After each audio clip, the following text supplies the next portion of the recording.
Dear students, welcome once again to our YouTube channel Civil with Anil. So dear students, हमने last earthquake resistant building construction का introduction के अंदर part 1 discuss किया था, जिसके अंदर की कुछ बेसिक टर्म्स के बारे में हमने बात की थी और उसके अलावा हमने बात की थी कि what is an earthquake and what are its various causes. तो उसके बारे में सब हमने उसके अर्थक्वेक के क्या कारण होते हैं, किस वजह से अर्थक्वेक आते हैं, उनके सभी के बारे में हमने डिस्कस किया था। तो आज इसका ही इंट्रोडक्शन का ही हम पार्ट 2 के अंदर कुछ नए टॉपिक्स के बारे में बात करेंगे, जिसके अंदर की हम इसके अंदर डिस्कस करेंगे कि what are the various types of waves, क्योंकि जो अर्थक्वेक जो जनरेट होता है it is only due to the certain type of waves. तो वो वेव्स क्या होती हैं, कौन कौन से टाइप्स की वेव्स होती हैं और उन वेव्स की क्या कैरेक्टरिस्टिक्स हैं, उसके ऊपर हम डिस्कस करेंगे, characteristics of the different types of waves. फिर उसके बाद हम पढ़ेंगे कि जो अर्थक्वेक जो होता है उसको मापते कैसे हैं, अर्थक्वेक का जो साइज है उसको हम कैसे डिसाइड करते हैं।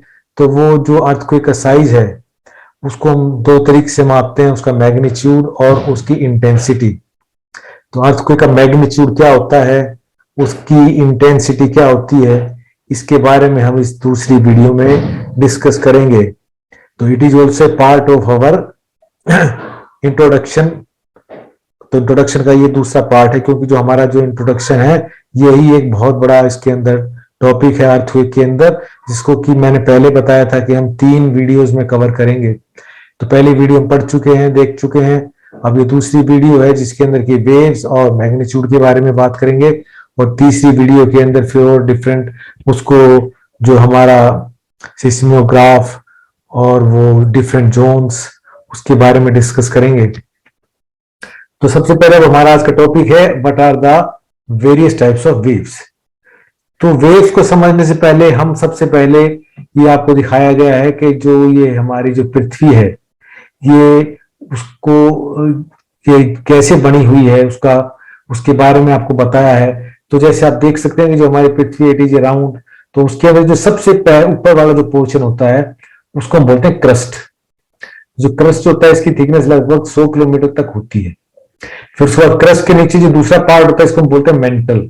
तो जो मेंटल है ये हमारा it is a hard material. तो ये जो नीचे दिखाया गया हमें इसके अंदर दूसरा जो पार्ट दिखाया गया है ये ब्राउन कलर के अंदर, ये इसका मेंटल कहलाता है। फिर उसके बाद इसके बाद ये हमारा थर्ड पार्ट आता है, इसको बोलते हैं outer core.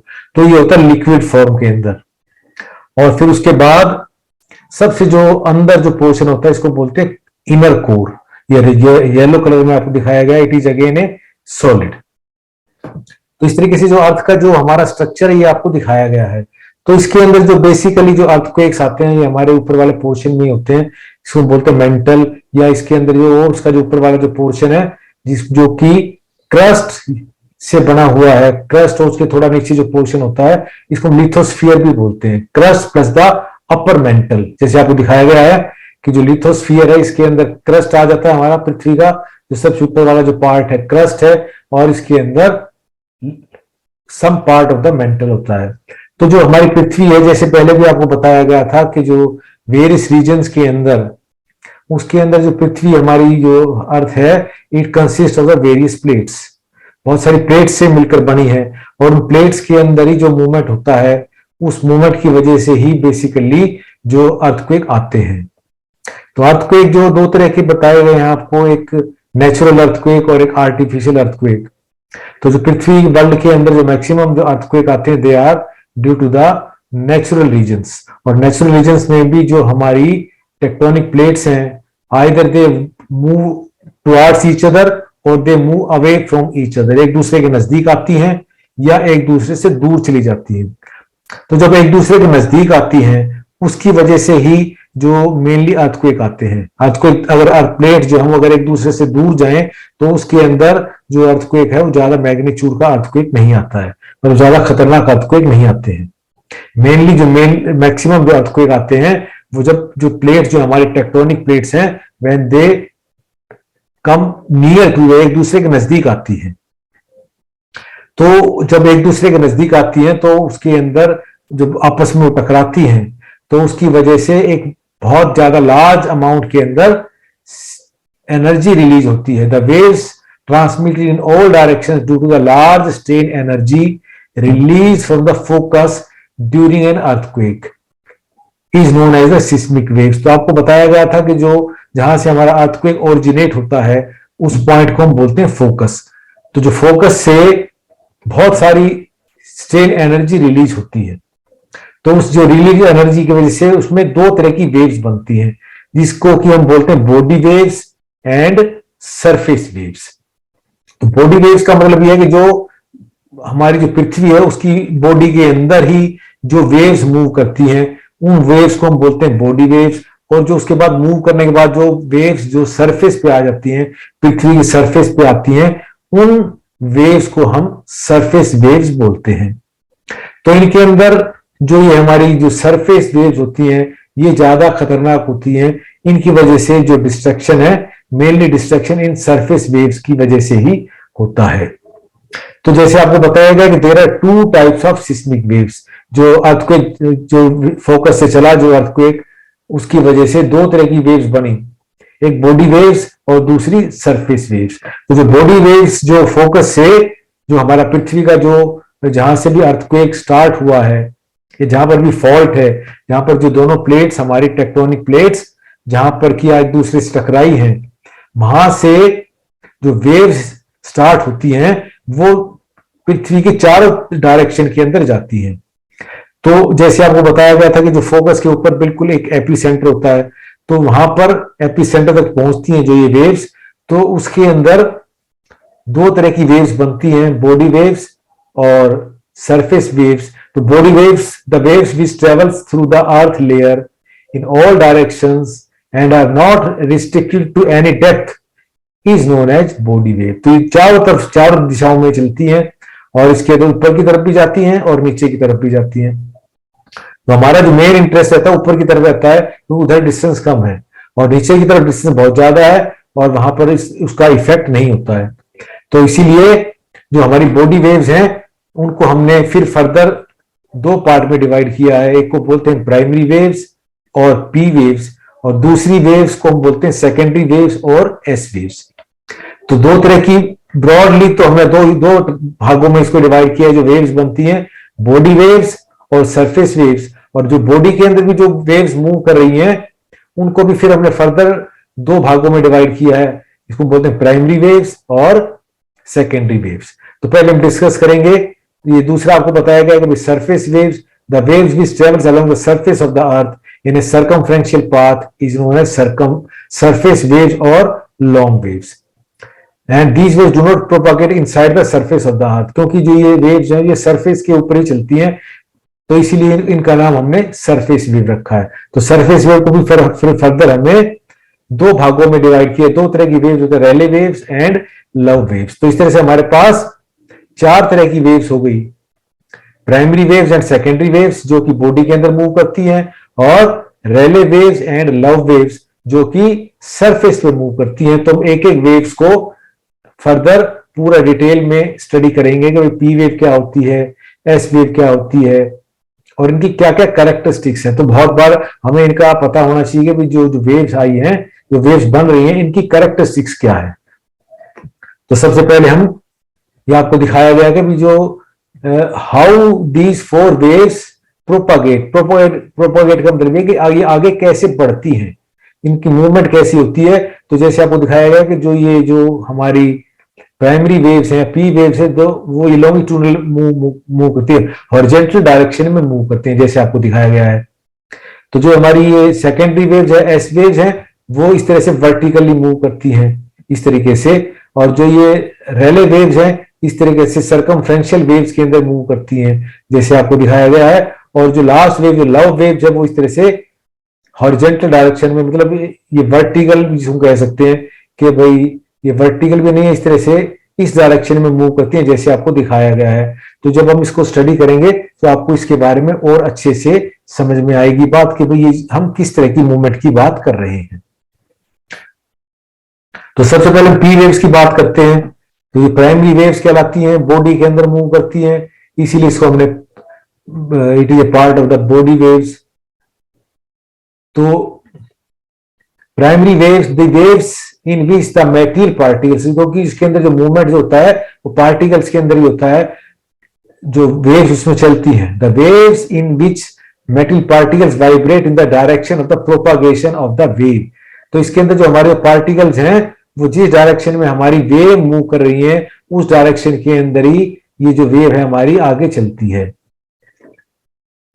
With push and pull effect are known as primary waves. तो इसका मतलब यह है कि इसके अंदर there is a push and pull effect, मतलब ये कंप्रेस हो जाती है या कभी एक्सपेंड हो जाती है। पुश और पुल जैसे हमें पता है कि पुश का मतलब क्या होता है और पुल का मतलब खींचना और पुश का मतलब दबाना।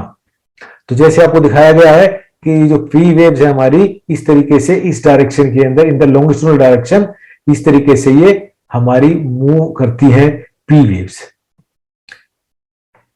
इसके बारे में तो ये जो हमारी पी वेव्स हैं इसकी कैरेक्टरिस्टिक्स हैं। तो सबसे पहले इसकी कैरेक्टरिस्टिक्स क्या होती है, जो पी वेव्स होती है दे आर द फास्टेस्ट, सबसे तेज ये पी वेव्स हमारी मूव करती हैं। तो इसी वजह से ये सबसे पहले रिकॉर्डिंग स्टेशन पे हम जो हमारे जो भी रिकॉर्डिंग स्टेशन लगे हुए सिस्मोग्राम लगे हुए हैं, सबसे पहले हमें वहां पर कोई भी अगर अर्थक्वेक आता है तो हमें सबसे पहले पी वेव के बारे में पता लगता है कि कोई अर्थक्वेक आया है, तो उसके अंदर सबसे पहले पी वेव वहां पर पहुंचती है। तो जो पी वेव जो है इसकी स्पीड जो है मैक्सिमम होती है approximately we can say 5 kilometre पर सेकेंड की रफ्तार से ये हमारी पी वेव्स मूव करती हैं। उसके बाद जो पी वेव जो होती है वो हर तरह के माध्यम के अंदर से भी ट्रेवल कर सकती हैं। तो these waves are capable of passing through the solid as well as liquid. तो कोई भी मीडियम में जैसे मान लो जो हमारा मेंटल जो क्रस्ट जो आपको दिखाया गया था वो सॉलिड और लिक्विड दोनों से बना है। तो जो पी वेव है वो दोनों मीडियम के अंदर दोनों तरह की लेयर्स के अंदर ये जो पी वेव है मूव कर सकती है। These waves are responsible for the preliminary shock upon the surface earth surface. तो सबसे पहले हमें जो शॉक लगता है या अर्थक्वेक के बारे में पता लगता है तो उसके लिए ये पी वेव ही रेस्पॉन्सिबल है। And these P waves also move like a sound wave, जैसे हमारी साउंड वेव मूव करती है उसी तरह से लॉन्गिट्यूडनल एंड कंप्रेशनल नेचर की वजह से ये साउंड वेव की तरह से मूव करती है। These waves cause volumetric change in the material through which they pass. तो उसके अंदर जिस मटेरियल के अंदर भी पास ये करती हैं उसका जो वॉल्यूमेट्रिक भी उसके अंदर बदलाव आ जाता है, मतलब उसकी वॉल्यूम में भी चेंज आ जाता है इन पी वेव्स की वजह से। तो बेसिकली जो पी वेव्स ये सबसे पहले पहुंचती हैं लेकिन इसकी वजह से ज्यादा नुकसान नहीं होता क्योंकि ये फास्ट होती हैं, तो इसलिए इनका जो इफेक्ट है पी वेव्स का हमारे जो सरफेस के ऊपर कम होता है क्योंकि बॉडी के अंदर ही चलती हैं। तो इस वजह से ये जो सरफेस के ऊपर इनकी वजह से नुकसान बहुत कम होता है। अब हमारा दूसरी वेव्स है सेकेंडरी वेव्स। तो प्राइमरी वेव्स के बाद सेकेंडरी वेव्स हैं the wave in which the metal particle vibrate at right angle to the direction of the propagation. तो ये जो जिस डायरेक्शन में हमारी ये वेव इस डायरेक्शन में प्रोपगेट कर रही है लेकिन इनके अंदर जो वाइब्रेशन होता है वो उसके राइट एंगल पे है, जैसे आपको दिखाया गया है इस तरीके से राइट एंगल पे इसका वाइब्रेशन होता है। These are also called as a shear wave। जैसे shear होता है कोई पार्टिकल जैसे हम shear करते हैं उसको, तो उसी तरह से इसको shear waves ही बोलते हैं। तो इस तरह से ये पार्टिकल्स को शेक करती हैं shear wave में। तो जो S wave भी होती है they are also very dangerous। तो ये भी जो नुकसान जो है S waves की वजह से भी जो हम सरफेस पे महसूस करते हैं, तो जो प्राइमरी वेव्स की बजाय S wave जो होती हैं ये ज्यादा खतरनाक होती है। तो अब इनकी कैरेक्टरिस्टिक्स के बारे में पढ़ेंगे। These waves are slower to the P waves at the recording station in the same material. तो पहले पी वेव्स पहुंचती है फिर उसके बाद एस वेव्स पहुंचती हैं। तो जो एस वेव्स होती हैं इनकी जो स्पीड है 3 किलोमीटर पर सेकंड के करीब लगभग होती है और जो एस वेव्स हैं they are only capable of passing through the solid. तो ये सिर्फ सॉलिड के अंदर से ही पास कर सकती हैं और फ्लूइड के अंदर से ये पास नहीं करती क्योंकि जो फ्लूइड के अंदर कोई शियर स्ट्रेंथ नहीं होती है, तो इस वजह से they are not capable to pass through the liquid and these waves transverse in nature like the light waves की तरह से ये ट्रांसवर्स नेचर की होती हैं। these waves unlike p waves won't change the volume। ये वॉल्यूम के अंदर जैसे p waves वॉल्यूम के अंदर वॉल्यूमेट्रिक चेंज कर सकता है लेकिन इनकी वजह से कोई वॉल्यूमेट्रिक चेंज नहीं होता। तो vertically polarised S waves are known as SV waves on the other hand horizontally polarized as waves are called SH waves। तो ये जैसे हमने आपको बताया कि जो ट्रांसवर्स डायरेक्शन में चलती हैं तो इसीलिए इनको एस वेव्स, SV वेव्स भी कहते हैं, वर्टिकल डायरेक्शन में इनकी मूवमेंट होती है। और इसी तरीके से अगर मान लीजिए हॉरिजॉन्टल डायरेक्शन में है तो इनको हम SH वेव्स भी बोलते हैं।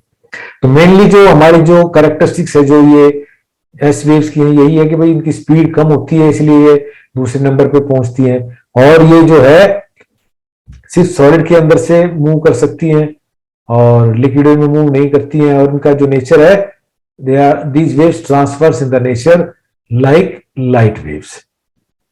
लेकिन ये जो पी वेव्स है ये जो खतरनाक ज्यादा होती है। अब इसके बाद हम पढ़ते हैं सरफेस वेव्स। तो जो अभी हमने बॉडी वेव्स के बारे में बात की, अब हम सरफेस वेव्स के बारे में बात करते हैं कि जो वेव्स हमारे लास्ट में जो सरफेस पे पहुंच जाती हैं और सरफेस पे कैसे मूव करती हैं, तो उन वेव्स को हम सरफेस वेव्स बोलते हैं। The waves which travel along the surface of the earth in a circumferential path is known as surface wave और long waves. These waves do not propagate inside the surface of the earth.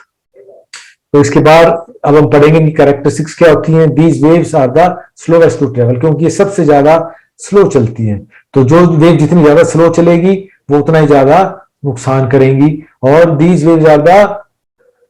Waves therefore last to be recorded at the recording station, सबसे last में ही हम इनको record करते हैं। These waves are also transverse in nature, जैसे waves की तरह से इनका भी नेचर ट्रांसफर्स होता है। Behaviour of surface wave is similar to that of the sea wave, जैसे समुद्र में लहर चलती है इसी तरीके से ये भी वेव्स बिहेव करती हैं। These waves are the most destructive in nature, सबसे ज्यादा डिस्ट्रक्टिव यही होती हैं।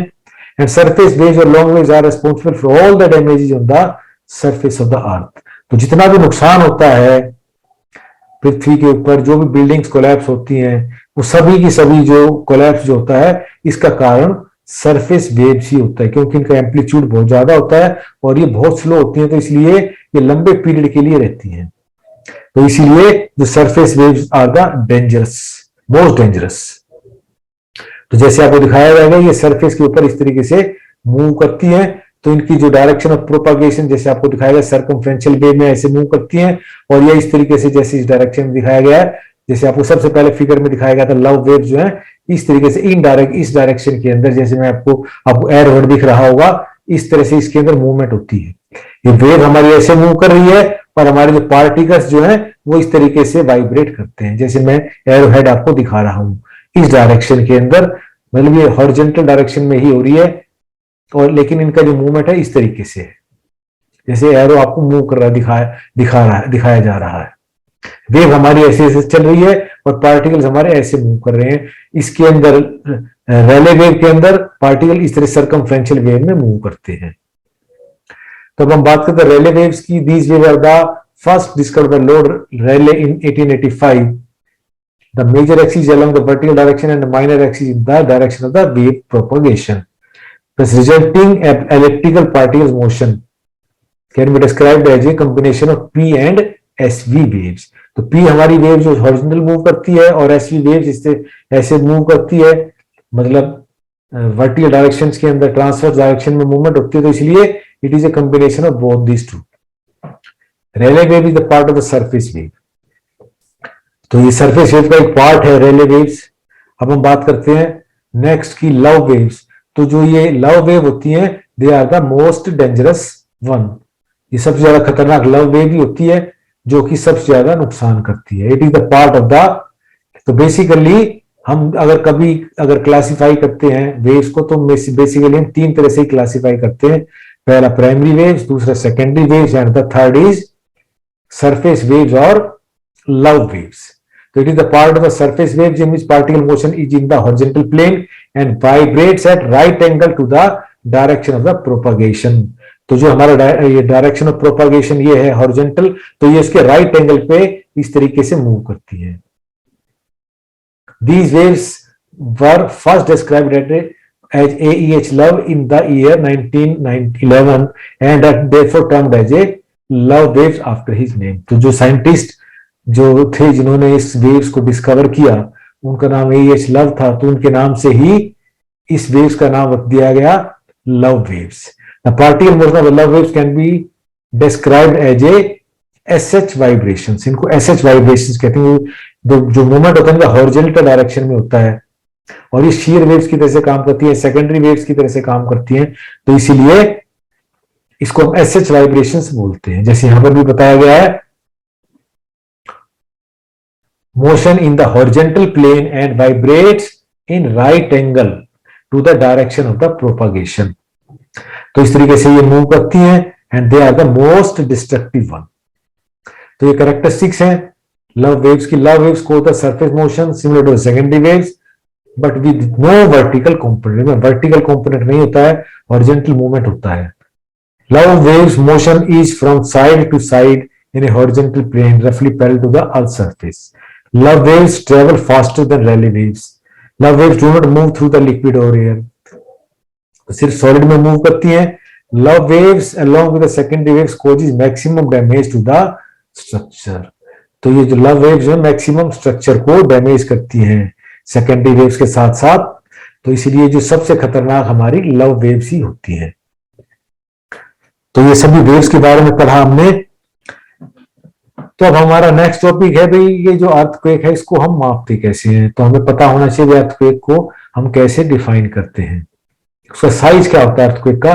तो जो अर्थक्वेक का जो साइज है उसको हम दो तरीके से मेजर करते हैं, एक quantitative and the another one is qualitative. तो जो क्वांटिटेटिव है वो उसकी इंपॉर्टेंस ज्यादा है as compare to the qualitative. तो कभी भी जैसे हम कभी भी पढ़ते हैं तो हमें हमेशा ही उसकी क्वांटिटी के बारे में बताया जाता है कि जो अर्थक्वेक आया उसका क्या मैग्नीट्यूड था। तो अभी हम आगे पढ़ेंगे, आपको क्लियर समझ में आएगी बात कि हम क्या बात कर रहे हैं। तो जो अर्थक्वेक का जो साइज है उसको हम दो तरीके से मेजर करते हैं। अर्थक्वेक मैग्नीट्यूड उसको दो तरीके से हम डिफाइन कर सकते हैं, एक होता है मैग्नीट्यूड और एक होता है इंटेंसिटी। तो जो मैग्नीट्यूड जो होता है वो क्वांटिटेटिव होता है और जो इंटेंसिटी है वो क्वालिटेटिव होती है। तो मैग्नीट्यूड क्वांटिटेटिव का मतलब क्या है?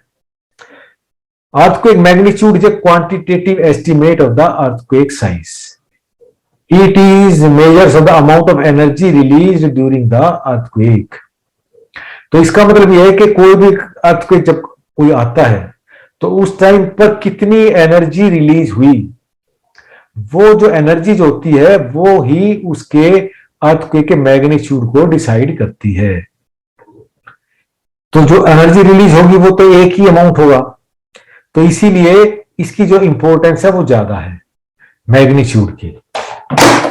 The magnitude of N earthquake is generally measured on the Richter scale. तो उसको मापने का काम हम रिक्टर स्केल पे करते हैं, रिक्टर स्केल भी बोल देते हैं इसको।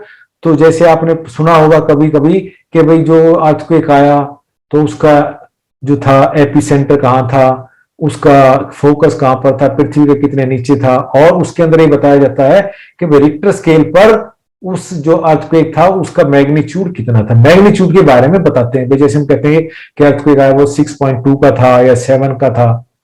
तो जो रिक्टर स्केल होती है उसके अंदर अर्थक्वेक को 1 से लेकर 10 तक स्केल के ऊपर उसको मापते हैं। तो वैसे तो 9 तक होता है, लेकिन 9 से बाद जो 9 से 10 का जो होता है मतलब वो जो है बिल्कुल जो डिवास्टेटिंग जो अर्थक्वेक होता है वो उसकी जो स्केल होती है फिर वो 9 से 10 के बीच में होती है। तो आमतौर पर हम 9 तक मापते हैं, लेकिन it can be go up to 10। तो 1 से लेकर 10 तक अर्थक्वेक का जो मैग्नीट्यूड हो सकता है।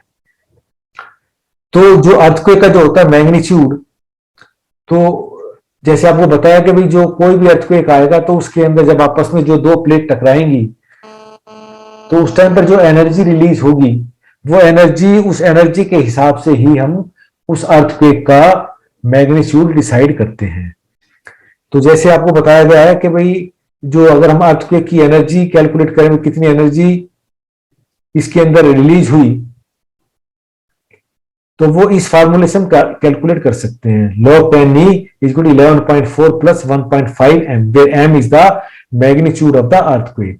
तो जो अर्थक्वेक का जो मैग्नीट्यूड होता है उसको हम कैसे कैलकुलेट करते हैं? It is calculate by the amplitude. अगर 100 किलोमीटर डिस्टेंस के ऊपर हमारा कोई सिस्मोग्राफ लगा हुआ है तो उसके अंदर जो मैग्नीट्यूड, जो उसके अंदर जो वेव्स बनती हैं उस वेव्स का जो एम्पलीट्यूड कितना है उस एम्पलीट्यूड के हिसाब से हम उस अर्थक्वेक का मैग्नीट्यूड डिसाइड करते हैं। तो इस मैग्नीट्यूड इसके जरिए, इस फार्मूले के जरिए हम ये डिसाइड करते हैं कि भाई कितनी एनर्जी रिलीज हुई, और उस एनर्जी को हम अर्ग में मापते हैं, energy in ergs. M is the magnitude of the earthquake. तो जैसे आपको इस टेबल में दिखाया गया है कि जो डिफरेंट जो मैग्नीट्यूड है, जैसे आपको बताया गया, अगर मान लिया इसका जो मैग्नीट्यूड अगर 5 है तो उस टाइम पर इतनी एनर्जी रिलीज होती है। अगर 6 का अगर अर्थक्वेक है तो इसके अंदर इतनी एनर्जी रिलीज होती है। 6.5 का है तो इसके अंदर इतनी एनर्जी रिलीज होती है। तो अगर हम देखें बेसिकली, तो अगर एक, जैसे मान लिया 5 का मैग्नीट्यूड का अर्थक्वेक है, और अगर 5 की जगह अगर मान लिया अर्थक्वेक हमारा अगर 6 का आ जाए, तो उसके अंदर जो एनर्जी जो रिलीज है, इट इज ऑलमोस्ट 31 टाइम्स। तो आप कह सकते हैं कि अगर एक मैग्नीट्यूड का भी अगर फर्क हो जाए तो जो एनर्जी रिलीज है वो 31 टाइम्स ज्यादा हो जाती है। तो एक मैग्नीट्यूड के अर्थक्वेक के डिफरेंस से ही 31 गुना ज्यादा डिवास्टेटिंग हमारा अर्थक्वेक हो जाएगा। तो जैसे आपको बताया गया, जैसे अगर मान लिया अगर 8.6 का अगर अर्थक्वेक आए तो so much energy will be released. तो इस तरीके से जो मैग्नीट्यूड है इसका बहुत ज्यादा इंपॉर्टेंस होती है, और एक मैग्नीट्यूड के डिफरेंस से ही जो एनर्जी रिलीज है वो 31 टाइम्स हो जाती है। अब इस दूसरी जो टेबल आपको बताई है, इसके अंदर ये बताया गया है कि भाई जो हमारे जो अकरेंसीज हैं, कितने अर्थक्वेक आते हैं। क्योंकि जैसे मैंने आपको पहले भी बताया था कि जो वेरी माइनर अर्थक्वेक हैं वो तो आते ही रहते हैं। जैसे आपको बताया गया, मैग्नीट्यूड 3 से कम के जो अर्थक्वेक हैं वो तो 9 लाख के करीब अर्थक्वेक डेली हम महसूस करते हैं, क्योंकि उसका हमें पता ही नहीं लगता है। तो इस तरीके से जो अगर मान लीजिए जो 5 तक आप कह सकते हैं कि जो मैग्नीट्यूड का अर्थक्वेक है उसका हमें ज्यादा पता नहीं लगता, लेकिन 5 से जब उसका मैग्नीट्यूड बढ़ता है तो फिर हम उसको महसूस कर सकते हैं। तो जैसे आपको बताया गया भाई, जो इतने 8 से ज्यादा के अर्थक्वेक साल में, एक 7 से 7.9 तक के 18 इतने अर्थक्वेक, इस तरीके से एनुअली हम अर्थक्वेक को महसूस करते हैं, जो ये टेबल आपको दिखाई गई है। इसके बाद हमारा दूसरा जो पैमाना है मापने का, दैट इज इंटेंसिटी। तो जो इंटेंसिटी होती है, it is a qualitative measure. Qualitative measure से मतलब ये है कि भाई जो एक अर्थक्वेक आया उसने वहां पर कितना डिस्ट्रक्शन किया, उस डिस्ट्रक्शन को हम कह सकते हैं भाई qualitative measures of an earthquake.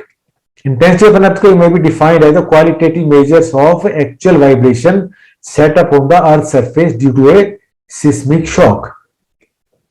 तो or it may be also state the measure of the degree of destruction caused by an earthquake.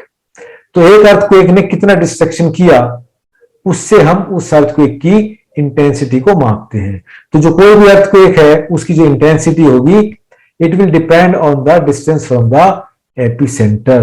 Epicentre से जो हमारा पॉइंट ऑफ इंटरेस्ट है, जहां पर उसकी हम इंटेंसिटी को माप रहे हैं, वो एपीसेंटर से कितनी दूरी पर है, उस चीज पे उसकी इंटेंसिटी डिपेंड करती है। तो इस तरीके से हम कह सकते हैं कि जो इंटेंसिटी होती है वो वेरी करती है। इंटेंसिटी इज नॉट कांस्टेंट, ये कांस्टेंट नहीं है, लेकिन जो मैग्नीट्यूड होता है किसी भी अर्थक्वेक का वो कांस्टेंट होता है। तो इसी वजह से हम कह सकते हैं कि जो इंटेंसिटी है, it is of not much importance, इसकी ज्यादा इंपॉर्टेंस नहीं है। तो जैसे आपको बताया कि जो इंटेंसिटी होती है वो किस चीज पे निर्भर करती है। It depends on the magnitude of the earthquake, epicentre या हाइपोसेंटर से कितने डिस्टेंस पे है, किस तरह का जो फाउंडेशन मटेरियल था, जो बिल्डिंग बनी हुई थी वो किस स्टाइल की थी, और जो शेकिंग हुई अर्थक्वेक जो आया वो कितने ड्यूरेशन का था। तो इस तरीके से हम कह सकते हैं कि जो इंटेंसिटी है वो एक प्लेस पे अलग अलग तरह की भी हो सकती है, क्योंकि इसके अंदर जो स्ट्रक्चर का जो टाइप है उस पर भी डिपेंड करता है, किस तरह की बिल्डिंग्स बनी हुई है या किस तरह की जो उसकी फाउंडेशन थी। अगर मान लिया फाउंडेशन, अगर मान लिया किसी बिल्डिंग्स की अगर अच्छी है तो उसके अंदर जो डिस्ट्रक्शन होगा वो कम होगा। और अगर मान लिया बिल्डिंग्स जो है हमारी, अगर मान लिया बेसिक पुरानी ट्रेडिशनल स्ट्रक्चर की बनी हुई थी, जैसे मान लिया ब्रिक बिल्डिंग हो या स्टोन बिल्डिंग, तो उसमें डिस्ट्रक्शन ज्यादा होगा। तो इस तरीके से हम इसको ज्यादा अच्छे से नहीं कह सकते कि भाई जो इसके अंदर वहां पर उसका इंटेंसिटी कितनी है। तो इसलिए इंटेंसिटी की जो इंपॉर्टेंस है वो ज्यादा नहीं है। इंपॉर्टेंस ज्यादा है मैग्नीट्यूड की, क्योंकि मैग्नीट्यूड जो होता है it is a constant value, मतलब amount of energy release by an earthquake. तो इसमें डिफरेंस बताया गया है कि मैग्नीट्यूड और इंटेंसिटी में क्या फर्क है। ये क्वांटिटेटिव है, क्वालिटेटिव है। इसको रिचर स्केल में मापते हैं और उसको इंटेंसिटी स्केल पे मापते हैं। आपको बताएंगे अब आगे इंटेंसिटी स्केल कौन कौन सी होती है। Magnitude of earthquake is the measure of the size in for the amount of strain energy released, and जो इंटेंसिटी है, intensity is the indicator of the severity of the earthquake caused due to shaking ground vibration at a given location. उस location पे कितनी shaking हुई उसके हिसाब से वहां पर हमारी उसका इंडिकेशन होता है। Magnitude of N earthquake is single value, एक सिंगल वैल्यू है, लेकिन जो इंटेंसिटी होती है it is different at the different location, क्योंकि जैसे जैसे हम दूर जाएंगे तो हमारी इंटेंसिटी कम होती चली जाएगी और जितना नजदीक जाएंगे एपिसेंटर के वहां पर उसकी इंटेंसिटी ज्यादा होगी। तो हमने उसको इंटेंसिटी को मापने के लिए बेसिकली कई जो साइंटिस्ट थे उन्होंने अपने अपने फॉर्मूले दिए। तो उसके अंदर हमारा एक फॉर्मूला रोसी एंड फोरेल ने दिया, एक एफ ओमेरी स्केल थी, लेकिन वो जो उन्होंने जो दिए गए मेथड्स थे वो ज्यादा अच्छे नहीं थे, मतलब वो ज्यादा प्रभावी नहीं रहे, तो इसलिए हमने उनको इस्तेमाल नहीं किया। लेकिन आज के दिन कॉमनली हम दो तरह के जो दो फैक्टर्स उसको हम यूज करते हैं, एक एमएस के इंटेंसिटी स्केल बोलते हैं और दूसरा हमारा modified Mercalli intensity MMI scale बोलते हैं। तो ये दोनों जो स्केल है हमारी, इसकी जो रेंज है इट इज फ्रॉम 1 to 12, 1 से 12 तक मापते हैं। जैसे कि आपको बताया था पहले कि जो रिक्टर स्केल है वो 1 से 10 तक होती है, लेकिन जो हमारी जो ये इंटेंसिटी है उसको हम 1 से 12 तक मापते हैं और उसको हम रोमन न्यूमरल्स के अंदर डिनोट करते हैं। जैसे आपको दिखाया गया है ये 1 और ये 12 को हमने रोमन न्यूमरल्स में लिखा है, तो इसीलिए जो इंटेंसिटी होती है ये भी इसके अंदर एक इंपॉर्टेंट पॉइंट नोट करने का है कि जो इंटेंसिटी है उसको रोमन न्यूमरल्स में हम डिफाइन करते हैं। तो जो इंटेंसिटी होती है वो कैसे डिफाइन करते हैं, वो तो it depends on the experience of the people, मतलब जो एक्सपीरियंस की बात है, जो बताने वाले इंजीनियर्स हैं वो एक्सपीरियंस जितना ज्यादा होगा वो उतने अच्छे से उसकी इंटेंसिटी को बता पाएंगे कि भैया जो इंटेंसिटी आई है वो इस पर्टिकुलर पॉइंट पे उसकी कितनी इंटेंसिटी है। और फिर उसके बाद दूसरा पॉइंट आता है इसके अंदर परफॉर्मेंस ऑफ द बिल्डिंग, जो बिल्डिंग वहां पर बनी हुई है उनकी कैसी परफॉर्मेंस है, क्योंकि अलग अलग बिल्डिंग जो है अलग अलग परफॉर्म करती है। तो जो इंजीनियर उनको पता होगा कि किस तरह की बिल्डिंग है, वो उनकी परफॉर्मेंस कैसी है, तो उसकी इंटेंसिटी कितनी है। Nature in the changes in the natural surrounding, जो आसपास की सराउंडिंग्स में कितने चेंजेस हुए, तो उन सभी के ऊपर ही जो इंटेंसिटी है उसका हम डिफाइन करते हैं। सबसे पहले हमारी एमएस के स्केल है। MS K intensity scale takes into account the type of the structure. तो जो इसके अंदर 3 तरीके से इसको हमने डिफाइन किया है। तो सबसे पहले हमने अपने इसके अंदर अपने स्ट्रक्चर को पहले टाइप उसकी डिसाइड की कि भैया ए टाइप का स्ट्रक्चर है, बी टाइप का स्ट्रक्चर है, सी टाइप का स्ट्रक्चर है। तो इससे अगर जो हम आगे इसके अंदर जो डिफाइन करेंगे तो उसमें टाइप ए लिखेंगे तो उसमें इस तरह के स्ट्रक्चर आएंगे, बी में इस तरह के स्ट्रक्चर आएंगे और सी में इस तरह के आएंगे। इसमें reinforce buildings, well built wooden structures वो ए बी सी में आएंगे। फिर उसके बाद percentage the damage to each type of the structure, उसको कितना डैमेज हुआ स्ट्रक्चर का उस पर डिपेंड करेगा। जब जैसे इसके अंदर उसको फिर हमने थर्ड लिखा grade of the damage the different types of structures, तो उसके अंदर कितना डैमेज हुआ है। तो अगर थोड़ा सा डैमेज है तो उसको G1 से डिनोट करते हैं, मॉडरेट डैमेज है G2 से डिनोट करते हैं, हैवी डैमेज G3 से। डिस्ट्रक्शन अगर मान लिया आ जाए जैसे बताया गया इसके अंदर गैप्स इन द वॉल, तो G4 टाइप का ग्रेड हो जाएगा। टोटल डैमेज हो जाए G5। अब इसके अंदर परसेंटेज बताई गई है, जैसे हम उसके अंदर आगे जो हमारी जो लास्ट टेबल आएगी उसके अंदर उसकी पूरी डिटेल बताई गई होगी। तो उसके अंदर हमारे अबाउट 5% उसकी बिल्डिंग की है तो उसको हम सिंगल लिख लेंगे या फ्यू लिखेंगे। अगर अबाउट 50% उसी टाइप का स्ट्रक्चर उसमें लिखेंगे मैनी स्ट्रक्चर्स, मैनी। और अगर मोस्ट, अगर मान ली मैक्सिमम बिल्डिंग उस टाइप की है तो उसमें लिखेंगे मोस्ट। तो ये 3 उसके अंदर हमने डेफिनेशन ऑफ द क्वांटिटी को 3 भागों में डिवाइड किया है, सिंगल, मैनी एंड मोस्ट। और ग्रेड को G1, G2, G3, G4 में 5 में डिवाइड किया और टाइप ऑफ स्ट्रक्चर को A, B, C में डिवाइड किया है। तो इन तीनों टेबल्स को इस्तेमाल करते हुए फिर हमने नेक्स्ट टेबल हमारी आई है जिसके अंदर की सारी बातें आपको बताई गई हैं। तो जो हमारी इंटेंसिटी, जैसे मैंने आपको बताया कि 12 टाइप, हमने 12 स्केल में डिवाइड किया है, 1 2 लिखा, 3 4 5 6। तो अगर हम मान लिया हमारा जो उसकी, अगर हम कहेंगे उसकी इंटेंसिटी 1 है, तो इंटेंसिटी 1 का मतलब है intensity of the vibration is below the limit of the sensibility, the tremor is detected and recorded by the seismograph only.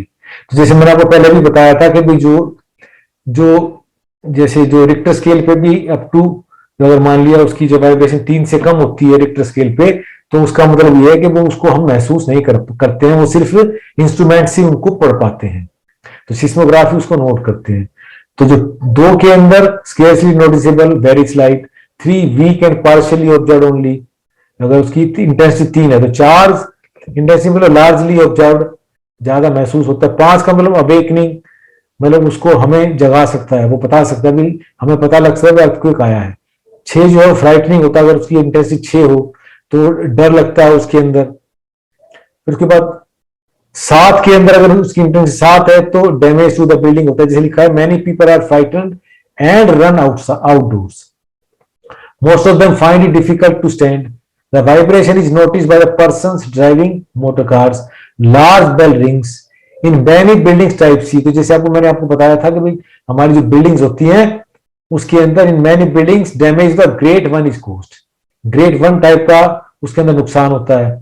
In many buildings of type B damage is of grade 2, B type की building है तो उसमें grade 2 type का नुकसान होता है।